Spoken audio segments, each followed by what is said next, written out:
London's living through days of austerity, and there's trouble ahead before 2012 with government cuts. You'd expect the Olympics and its £9.3 billion price tag to be unpopular.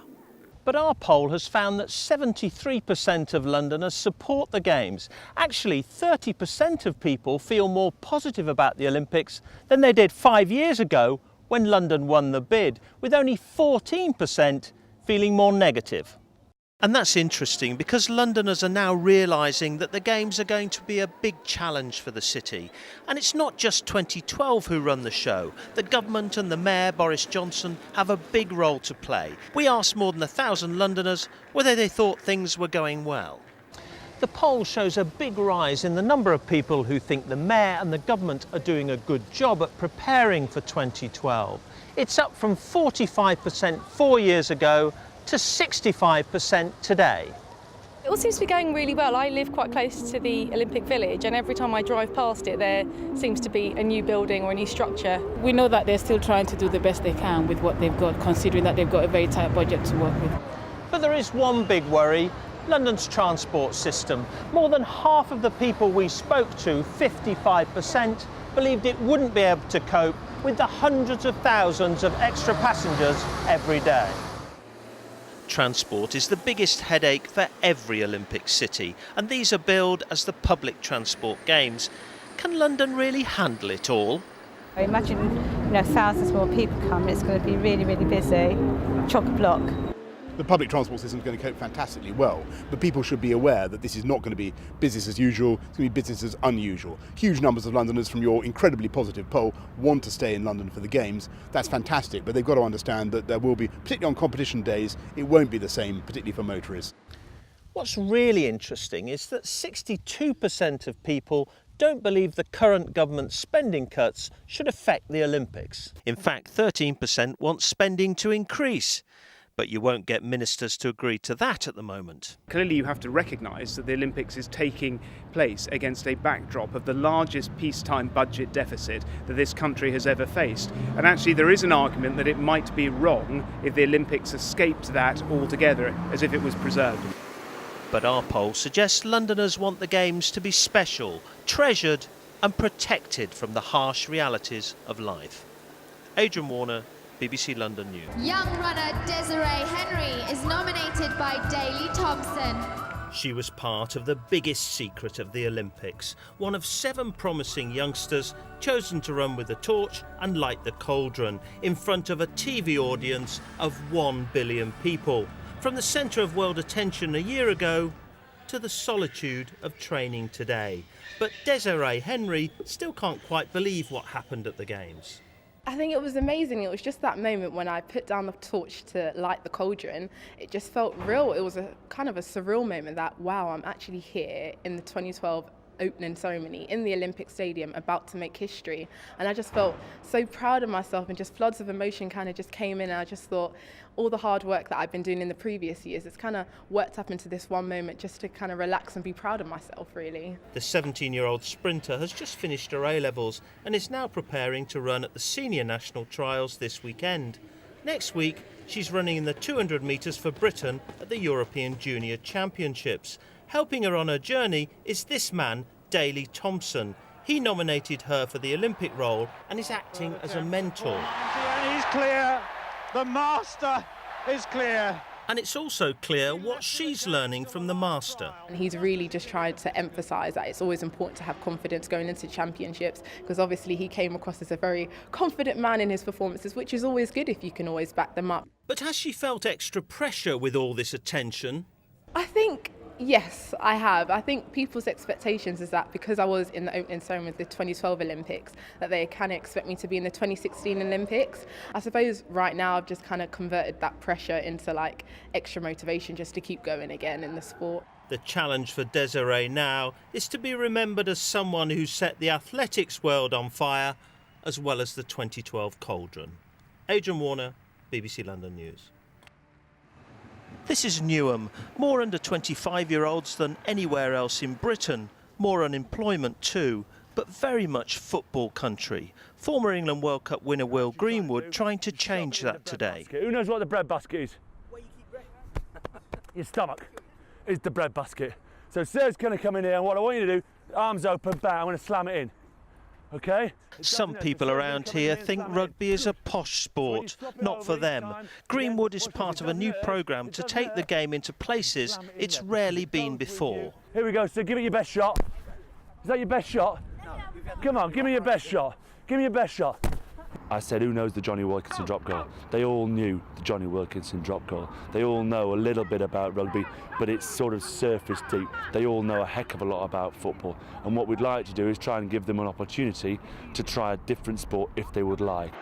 All this is being organised around the 2015 World Cup.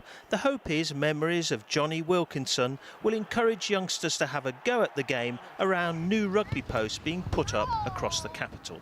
Rugby is a very strong sport here in England in a number of ways, from the numbers playing the game, the numbers supporting the game, the numbers watching the game. But a Rugby World Cup elevates the sport itself beyond pure rugby to being a major event, in the same way that so many people engaged in London 212 watched new sports, experienced new sports, supported new sports. There's even talk of posts going up around the Olympic Park, which is already hosting 5 matches at the main stadium. London is a big part of the World Cup, staging 1/3 of the games. The Olympic Stadium's fantastic. Twickenham is the home of rugby, of English rugby. And Wembley, you know, is a great, iconic sporting venue. So, yeah, absolutely fantastic to be seeing rugby played in such unique, sporting, iconic venues. But like the Olympics, organisers want to try to change the sporting lives of London youngsters too. And that's a difficult target to hit. Adrian Warner, BBC London News. The Sydney Olympics in the year 2000. Cathy Freeman's lighting of the cauldron, a symbol of Australia's supremacy in world sport. Australians winning plenty of medals and the country's cricket team dominating the international game. Even from afar, it made wonderful viewing for the 300,000 Australians living in London. Their flames not burning so brightly now, though. It's not been that easy being an Australian in London in the last couple of years. The Olympics didn't go well for the team. The Ashes series certainly isn't going that well. And worse still, they're living in a country that really is enjoying international sporting success. So I went to see the High Commissioner to see how Australians were coping with all this. England has only won 3 matches against Australia at Lord's in more than 100 years. Australians, we're pretty sort of, you know, we're a confident, outgoing people, and losing a test match at Lord's doesn't dent our confidence one iota. Upbeat then from the man at the top, but what's it like at pub level, an Australian bar on the Embankment? I'm with a lot of Australians all the time. We all watch it together. It's the feeling of disappointment. I've had people come here who've specifically come to London for the Ashes. They're just not going anymore. You know, they've paid hundreds of pounds for tickets, they're not going. They sit here the whole day with us and look a bit depressed. And it's come to this, the Australian media focusing on their new 17-year-old winner in the World Rubik Cube Championships.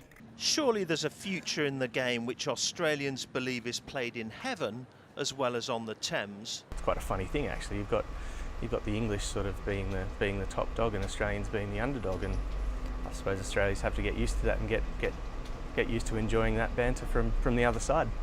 Most Australians in the capital won't fancy that for long. Adrian Warner, BBC London News. Highland Rapids in Hertfordshire. There's no doubt this is the most spectacular of all the Olympic venues. 780,000 litres of water are pumped down this course every minute. That's enough to fill 75 bathtubs every second and give you a big electricity bill. Now, it's not just the white water that's a challenge here, it's financially challenging too. They're losing money at the moment, and it could be harder for the centre to survive in the future than other venues at the Olympic Park. It costs £50 for a session on a raft here, and Lee Valley hope corporate days will help the centre make a profit within 2 years. How much do you have to make in a year to make it all work? Well, at the moment we're looking at an income target of around £2.5 million. And we're looking to build on that and grow that over the next couple of years, and we're confident we can do that. And how much are you making at the moment? Well, we just had a year where we had building works. The operation was severely affected by that, and we were making around 1.5 million in that year.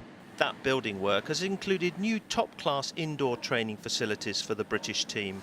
The course itself is regarded as one of the best in the world, and the Olympians based here think it has the potential to change the future of canoe slalom in Britain. Canoeing is a minority sport. I think it's okay, but it is also a sport that is very recognisable. A lot of people have done canoeing or have been exposed to canoeing at some point in their lives. It's just a case of converting a little bit of interest. We're really lucky to have the World Championships in 2015. The World Cup this year will be a great event to have before that. It will really open up the sport of canoe slalom to everybody in London and get to see it. And for us to show how great a sport it is, you know. That popularity must grow to secure the financial future of this centre. But you get the impression that people in this sport can handle troubled waters. Adrian Warner, BBC London News.